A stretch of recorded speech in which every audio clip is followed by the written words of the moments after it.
Hello everyone, Judymay Murphy here. It is a beautiful winter's day here in London, and I'm here to talk to you all about your life, as always, and particularly about powerful enthusiasm and the role that this plays in you making sure that you win at life, that you get what you want, that you get to live in a way that feels amazing to you. So, first up, enthusiasm. It comes in two different flavors. There's the kind that you know that's like fake and sugary and empty, and it's kind of this pumped up positivity. And then there's the kind that is much stronger, that just try and stop me, that ongoing drive, where you're kind of thrilling to step up and compete. And this other one is more immediate, and you find yourself taking that inspired action and you're feeling great as you do it. Many people only experience this second kind in smaller ways or in certain life areas and not others. So you might feel it while preparing to go on vacation or for a night out or when around particular people. But then when it comes to the big stuff, when it comes to being consistently lit up from within, when it comes to taking that unstoppable action, the action that your dreams require in order for them to come true, you just don't feel it. And so because you don't feel it, you don't take the action and you don't get the result. And then you're left feeling even less like wanting to work on that stuff. Instead, you want to just escape after you get through your day's work, right? You know that feeling. So how do we turn this around? Well, first of all, the good news is that you can. That this is a learnable skill. So first up, what is the opposite of feeling enthused? So what are you doing instead? So instead, you're facing your way through life in a very dutiful kind of fashion, that you've got this to-do list that you've made up, and that to-do list, you're just kind of white knuckling it or going, right, I'm going to do this today. And you're using willpower and push. And yeah, you get some stuff done, but you get pretty patchy results, right? You know what that feels like. I know you know it. I used to do it myself, and I remember it well, and it wasn't a good feeling. And when we do it that way, we also need a lot of recovery time, right? Downtime. I'll just go and watch this movie. I'll start again in the morning. That kind of feeling, right? So you got that recovery time before your next bout of massive action, and this is costing you. This is costing you the levels that you could be getting to. And you might be saying, oh, but I need to rest. Yeah, we need to rest, but it needs to be active rest. It needs to be well designed. Not just collapsing because you're not feeling good because you've been pushing through. So pushing through willfully needs to be a last resort when it comes to getting stuff done, especially when it comes to change work, particularly when it comes to activities that are outside your norm. So what's the alternative? How do we turn this around? What can you do to ignite your enthusiasm around those most important next level activities? So what I'm going to be sharing with you right now it's what I call a brain changer. It's the thing that is easily done to make the difference. You don't have to suddenly have loads of resources. You don't have to suddenly have this epiphany, that you can just realize that the way you've set the game up means that it's going to be really, really tough, and you're probably not going to get as far as you want. So let me just explain how it is that we do this. In order for your system, as I like to call it, so your brain and your body together, in order for them to want to go through the discomfort or the strangeness of doing new things, this system needs to be convinced that the result will be worthwhile. And also that it won't kill you in the process. That's an important part of it too, right? But your brain and body need to know that, this is something that I'm going to put in X amount of effort, but I'm going to be massively rewarded, and it's going to be so phenomenal. And that's going to keep me going. That's going to keep me really engaged with this process. So what happens usually is we set a goal, and then the brain unconsciously asks, and the body unconsciously feels into this idea of, will achieving this outcome make my life better?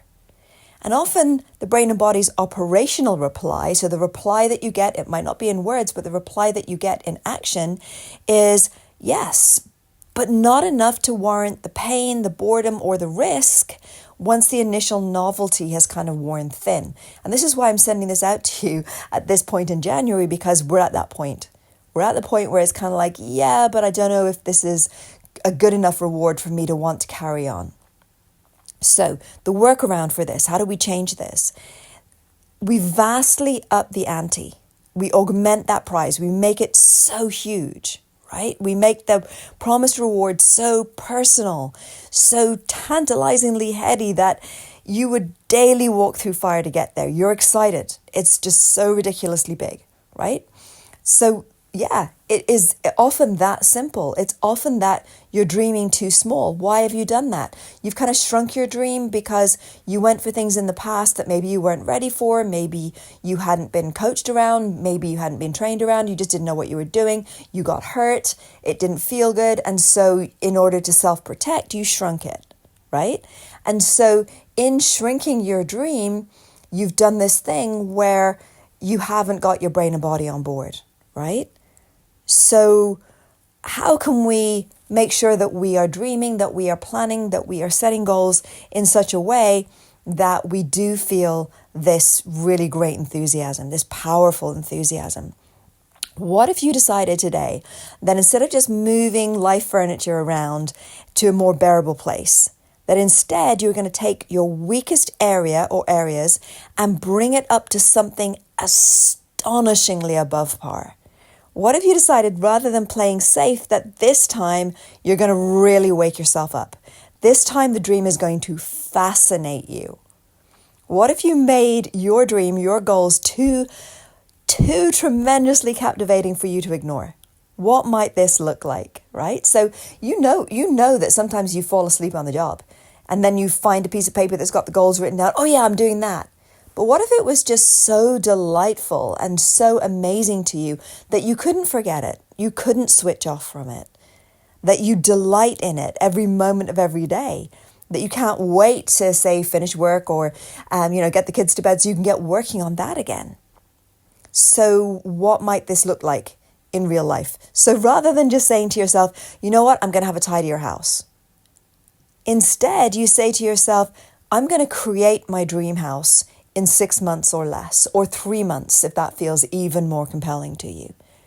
Rather than saying, I'm going to get out of debt, how about if you decided to both get debt-free within a shorter time period and to have the equivalent of your original debt figure in investments within that time period?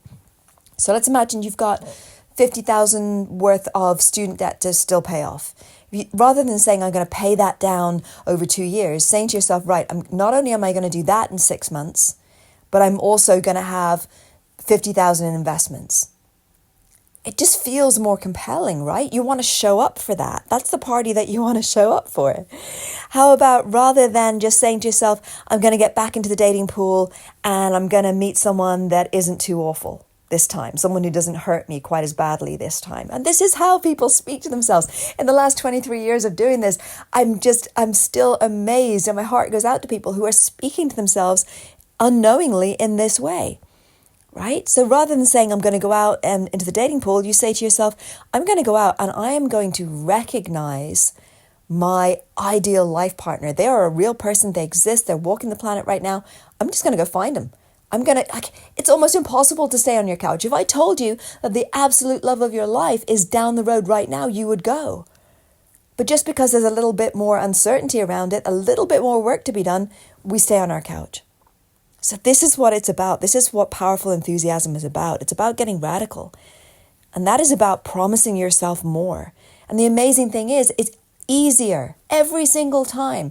It is easier to get that more, to get that bigger thing than to get the lesser thing that you thought was easier, right? So it's easier to get the bigger thing. So it's not about, I don't want to disappoint myself. The only way you disappoint yourself is by staying out of the game and playing small. That's the only way that you can disappoint yourself in this lifetime, because it's all about getting out there and discovering and having the adventure, right? So with these new intentions, that's what's going to make your brain wake up and go, oh, what do I do? Who can I get on board? I don't have that information. Where can I find that information? Rather than the kind of, oh yes, I must send an email today, right? That is no way to live, and you know it already. So, let's just get excited about your next level. Let's get super excited about that, right? Let yourself know that you mean business this time. So you're going to create your ideal blueprint for what you most want in life, and you're going to start to adventure in the asking, the prodding, the scheming, creating, building, until your new way of being alive starts to take shape. And then it starts to become so juicy. It starts to feel so good. Maybe you had that before and you lost it. I get that. Many of you are living at a really, really high level, but you've kind of just lost the glee. Let's get that back. Let's get that back. Or if you've never had it, let's get it, because I want that for you even more than you want it for yourself. All right. So to finish up, let's just take some wisdom from Florence Scovel Shinn. She stated, most people consider life a battle, but it is not a battle. It is a game. All right, people, game on. Let's play to win. I'll see you very, very soon. And by the way, we've done a redesign of my website, so it's even easier for you to find out what I've got going on and to hire me to be your personal coach, to show up and be live in a room with me at one of the events.